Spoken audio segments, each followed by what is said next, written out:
our present and building our future. सभी teachers आज gathering आहे तिच्या स्कूलमध्ये.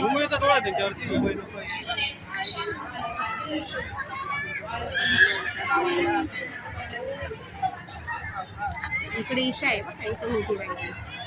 तिचे टीचर एक ना इथं, मग टीचर अंदर उभी हा आमचा रियांश उड्या मारू राहिला, त्याच्या पप्पांना त्रास देतोय, इकडे तिकडे पळतोय. रियांश माझ्याकडे बघ, इकडे रे रियांश, तिकडे पाहू राहिला, पोरांची गंमत पाहू राहिला. चालला तो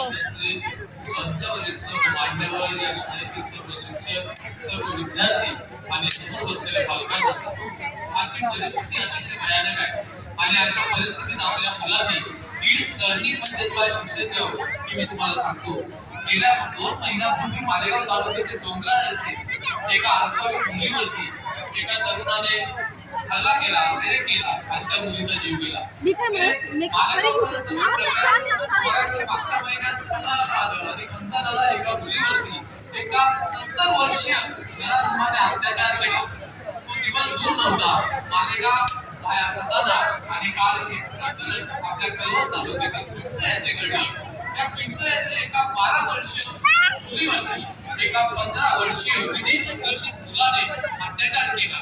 ते काळ खूप कठीण आहे, परिस्थिती वाईट आहे आणि अशा परिस्थितीत आपल्या मुलांना जर चांगलं सुशिक्षित संरक्षित ठिकाण जर असेल तर ते किड्स लर्निंग स्कूल आहे.